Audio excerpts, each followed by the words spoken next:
तो हाँ मेरे इधर के चलो, क्या हाल चाल, आई होप सभी आप सब लोग बढ़िया होंगे। तो आज हम लोग देखेंगे मोस्ट इम्पोर्टेंट क्वेश्चन विज्ञान कक्षा 10 के लिए बोर्ड एग्जाम जो कि है 2024-25 में। इसमें हमको आपको गारंटी देते हैं कि इसमें 80% आपके नंबर पक्के आएंगे। जल्दी से इसको देख लीजिए, इसलिए लिखा है क्योंकि ये पार्ट 1 होने वाला है। कौन सा? पार्ट 1। और इसमें 5 क्वेश्चन है टोटल। आपको हम 25 या 30 के अप्रोक्स में क्वेश्चन बताएंगे, जो कि पार्ट वाइज पार्ट डालेंगे, जिससे कि वीडियो ज़्यादा लंबी ना हो। तो बिना देरी करते हुए वीडियो को करते हैं स्टार्ट, जिससे कि आपको टाइम की बचत हो और जल्दी से कुछ ज़्यादा सीखने को मिले। तो हम लोग चलते हैं पहले। इतने सारे क्वेश्चन है, कितने हैं? 5 हैं, 1 2 3 4 5, ठीक। प्रकाश के परावर्तन के नियम वगैरह सारे कुछ हैं, तो इसको सॉल्व जो हमने करके दे रखे हैं उनको सीखते हैं, उसकी तैयारी करते हैं। क्या है सबसे पहला क्वेश्चन हमारा? क्या है? प्रकाश के परावर्तन के नियम को समझाइए। तो ये है, क्या है प्रकाश के परावर्तन का नियम। इसमें सबसे पहला पॉइंट क्या होता है, आप सभी को पता होगा।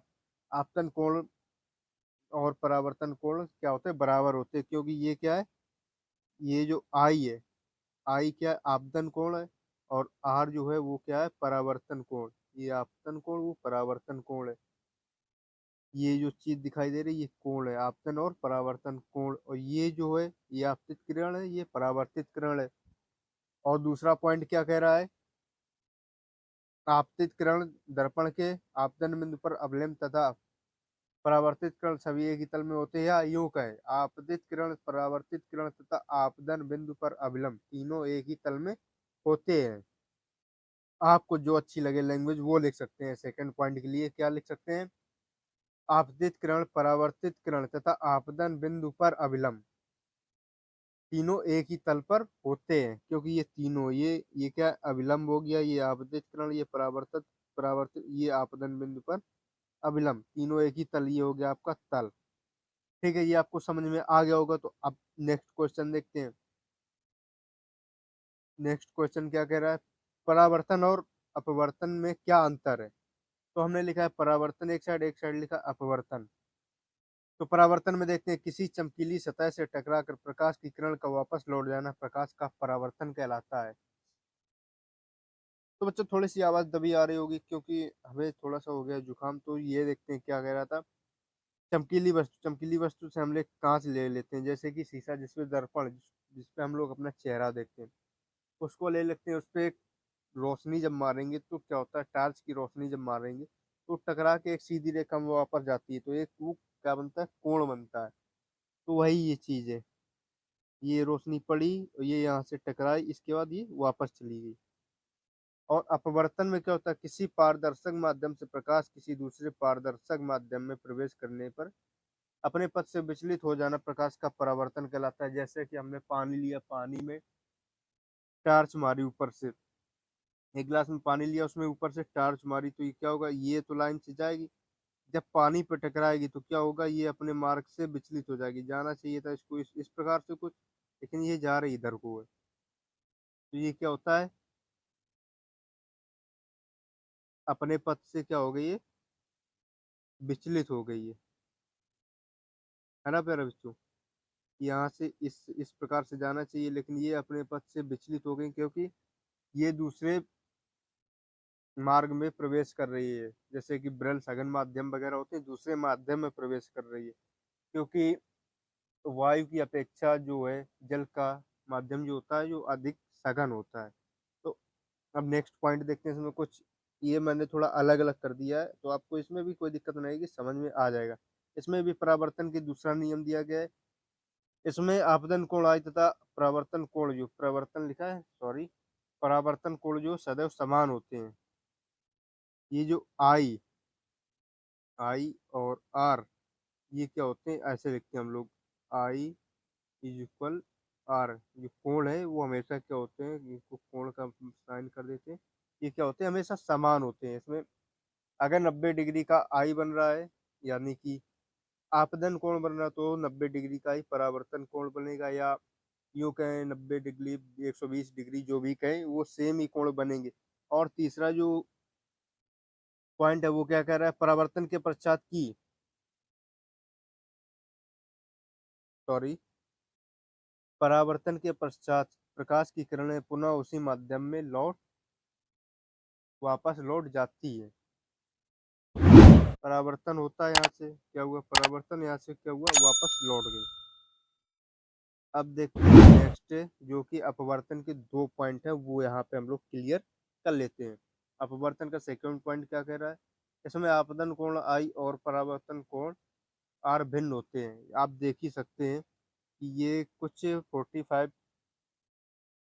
डिग्री का कोण बन रहा है, बट यहाँ पे आके कुछ 30 के अप्रोक्स में कोण बना रही, जो परावर्तित होके किरण, जो परावर्तित हो रही किरण ये वाली, वो कोण बना रही। तो इसमें क्या लिखेंगे हम लोग, आई नॉट इक्वल टू आर, कोण आई है नॉट इक्वल टू आर। और तीसरा पॉइंट क्या कह रहा है, अपवर्तन के पश्चात प्रकाश की किरणें दूसरे माध्यम में चली जाती हैं। वो तो सही बात है, क्योंकि ये वायु हो गया, ये वायु माध्यम हमने मान लिया, इसको क्या मान लिया, जल। तो क्या माना हमने इसको, जल मान लिया। तो यहाँ से प्रकाश की किरणें वायु से आई, उसके बाद क्या हुआ, जल के माध्यम में प्रवेश कर गई। तो वायु विरल माध्यम होता है और जल सघन माध्यम होता है, वायु माध्यम वायु की अपेक्षा। ठीक है बच्चों, आई होप आपको इतना समझ में आ गया होगा। तो ये देखते हैं, लेंस की क्षमता को परिभाषित करें, इसकी इकाई क्या होती है।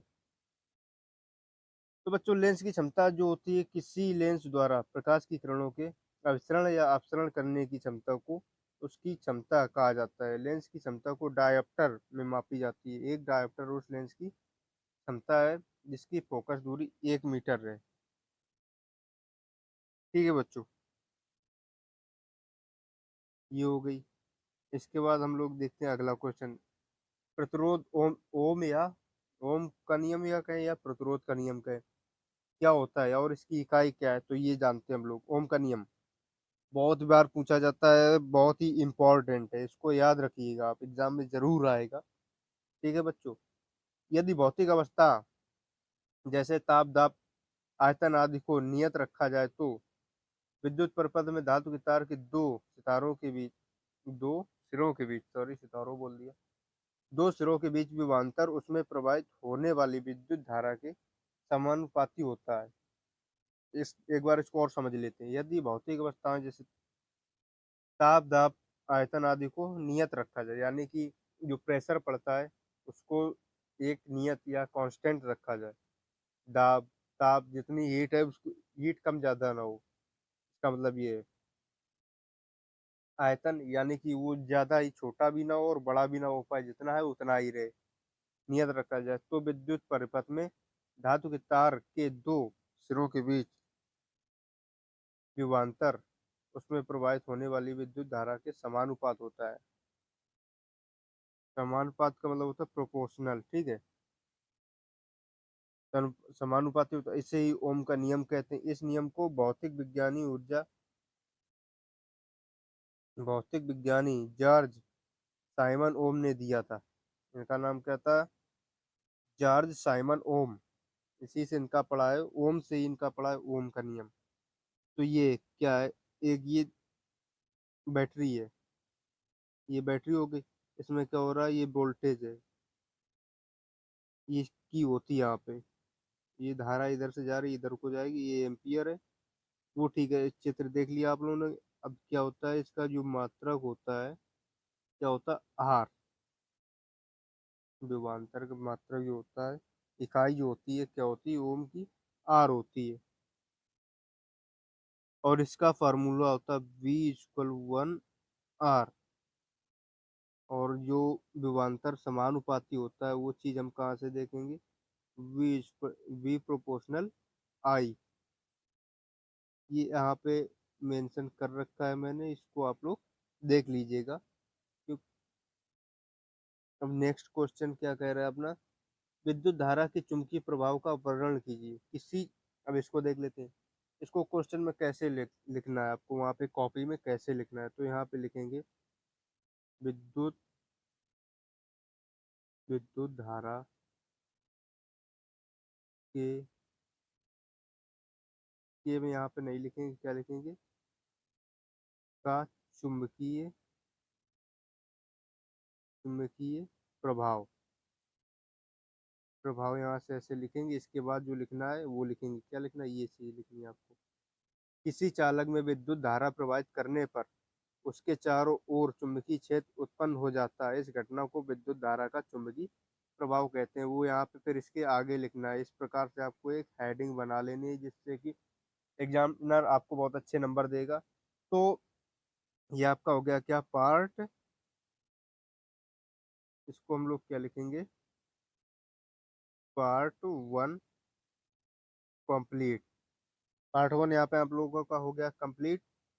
तो अगर वीडियो आपको अच्छी लगी तो वीडियो को लाइक कर दीजिएगा, और अगले पार्ट में हम लोग नेक्स्ट अगले क्वेश्चन जो इम्पोर्टेंट है वो वहाँ पे सॉल्व करेंगे। तो वीडियो चैनल को भी सब्सक्राइब कर लेना, जिससे कि जब मैं नेक्स्ट वीडियो डालूँ तो आपको जल्दी से जल्दी आपके पास पहुँच जाए और आप देख लें। और मिनिमम 80%, मिनिमम 80% तो आएंगे ही, इससे ज़्यादा और आप वीडियो देखेंगे और थोड़ा पढ़ाई करेंगे मन लगा के तो उससे भी ज़्यादा आएंगे। लेकिन मिनिमम 80% आएंगे। तो ज़्यादा टाइम वेस्ट ना करते हुए वीडियो को कर दीजिएगा लाइक। तो मिलते हैं अगली वीडियो में, तब तक के लिए बाय।